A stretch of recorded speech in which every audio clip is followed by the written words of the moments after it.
Hello, my name is Jason Shea, and I'm the Director of Bands, Jazz Bands, and Orchestra at Dunlap High School in Dunlap, Illinois. I've been playing the electric bass for over 15 years, and I'm here to help you get a great start on the instrument. You've made an outstanding choice on picking an instrument because the electric bass is both very fun and it's an instrument that is in almost every ensemble.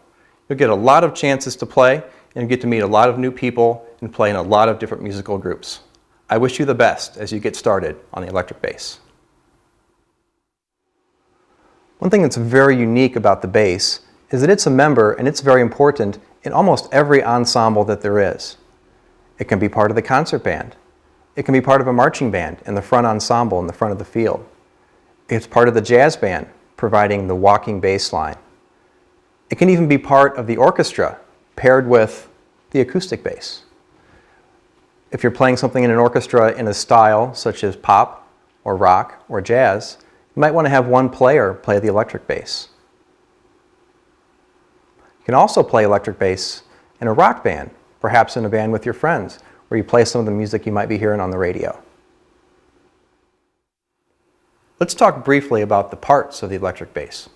Starting at the top, we have the tuning keys, which are going to be very important in getting the individual strings in tune. We have the nut, where the strings are stopped and then head toward the tuning keys. We have the neck, and on top of the neck is the fingerboard and the frets, which divide the fingerboard so that we can play different notes on the bass. The strings run all the way down the instrument to the bridge where they stop on the other end. Here we have pickups, which are going to get the sound from your instrument into the amplifier. You may have one, you may have two, or you may even have three pickups on your instrument. Down on the bottom, we have the volume and tone controls. The volume controls will control how loud your instrument is, and the tone controls will help you dial in the exact tone quality that you or your band director wants.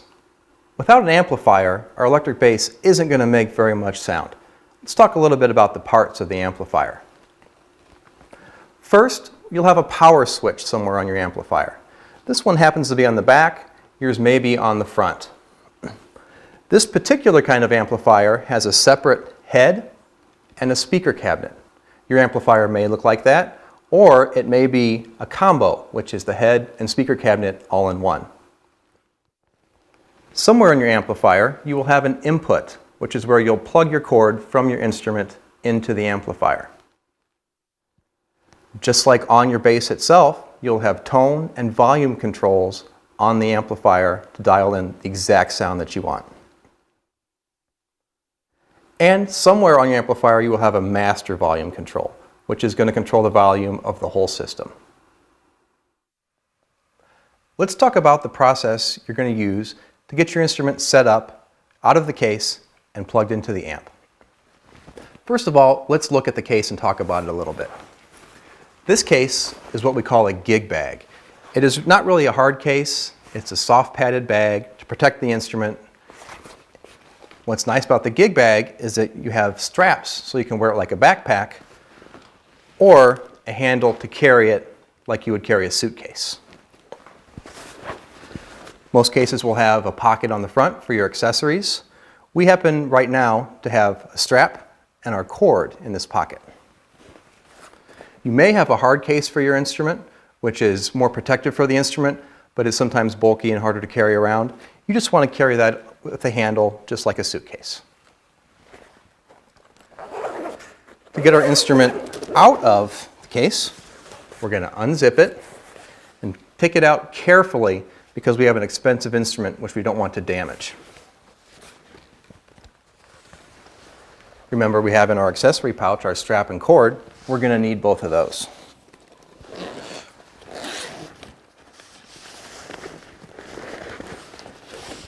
Let's start with the strap. The strap is going to attach to your bass at 2 points. We call them the buttons. We have a top strap button and a bottom strap button. We're going to attach the strap there.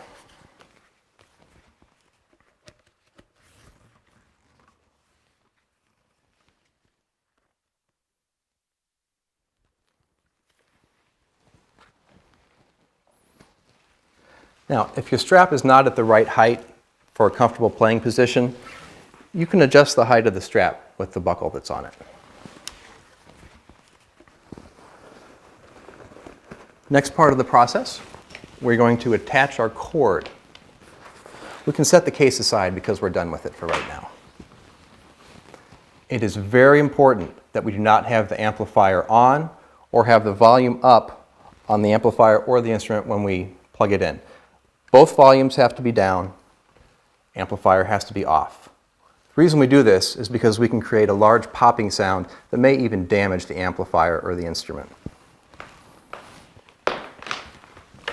When we plug in to our electric bass, our input may be on the side or it may be on the top.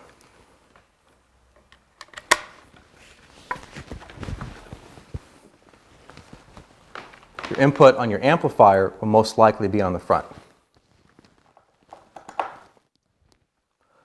We're all plugged in, our volumes are down. Let's go ahead and turn the amplifier on. Most amplifiers will come on instantly. Some will take just a second to get ready to go. I'm going to turn my volume up on the amp just a little bit, and my volume on my bass. We have sound and we're ready to start playing. We're done playing for the day, and it's time to put our electric bass back in the case and get the amp turned off. Make sure we do all these in the right order.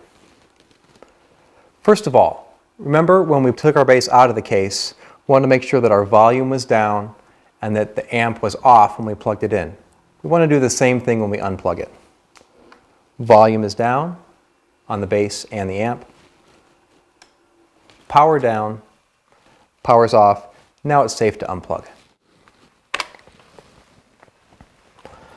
going to go ahead and take my strap off at this point. I'll set it aside until I get my bass in the case.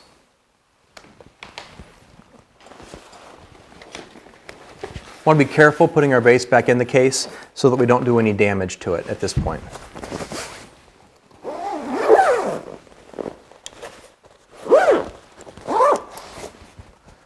I'll go ahead and put my strap in the accessory pouch.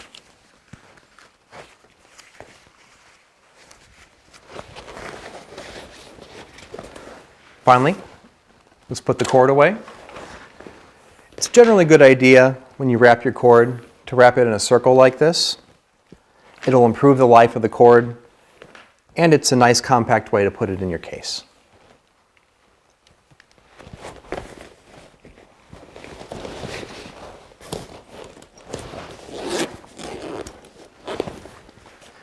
Now you can throw your case on your back, or you can carry it like a suitcase, and you're ready to go. We want to get the best possible sound out of our electric bass and our amplifier. To do this, we need a knowledge of the volume and tone controls on the instrument and the amplifier, and a knowledge of good hand position. Let's talk first about the controls. On the electric bass, we have a volume control and we have tone controls. We want to be sure that our volume control is up so that we have sound coming out of the bass. If that control is down, we're not going to have sound. We have our volume control, and we also have our tone controls. We have a high and we have a low. Your bass may be a little different, but the general concept is the same. If we have a sound that's too much to the low, to the bass end, we sound like this. It's kind of a dull, thuddy sound. We don't want that.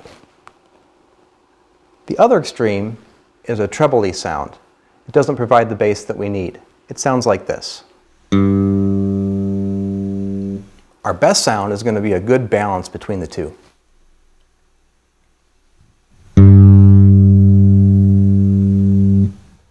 We have very similar controls on the amplifier as well.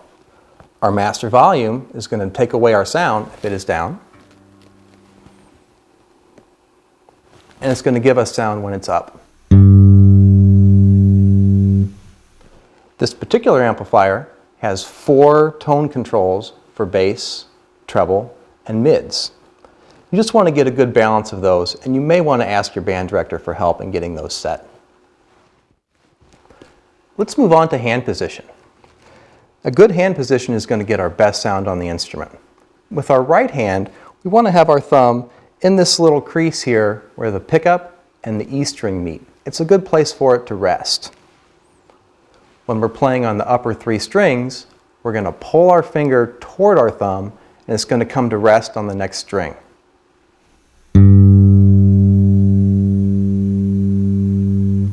When we're playing on the E string, we're going to have to move our thumb up.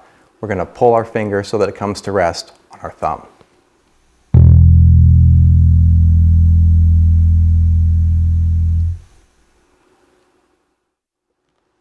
Let's get your electric bass in tune so that we're ready to play.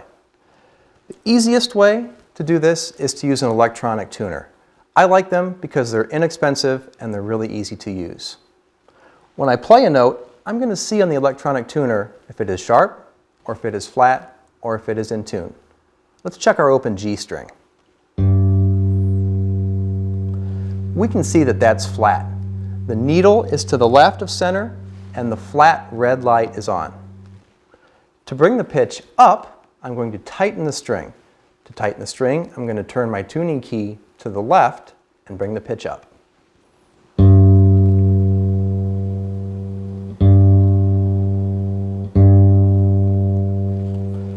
The green light in the center and the needle pointing up indicates that we have an in-tune note. You'll notice that I move my tuning key very small increments at a time. If we use too big of increments, we're going to tighten the string too far and we're going to have to start again.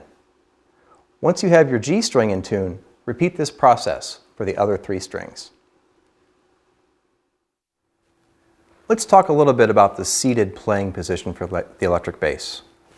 First of all, when we're sitting in our chair, we want to sit up straight and tall. It looks good and is comfortable. With our left hand, we're going to make the shape like we're holding a ball or like we're holding a soda can. The thumb is going to be opposite the second finger, not way back here, not way up here. As we take it to the bass, we have a nice curve in the fingers, and we don't actually see the thumb from the front.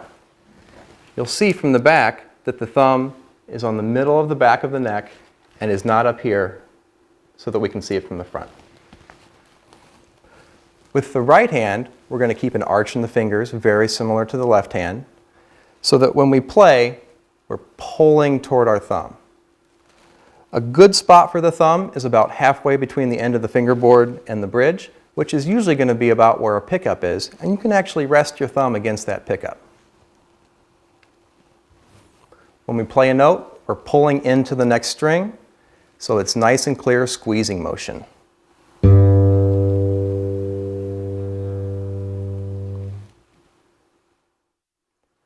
Sometimes you'll be called upon to play while standing. When standing, it is essential that you have a strap and that it's adjusted to an appropriate playing height. A good playing height is one where your right hand and left hand can reach the instrument easily and is comfortable. Our left hand and our right hand playing positions are the same as when we were seated.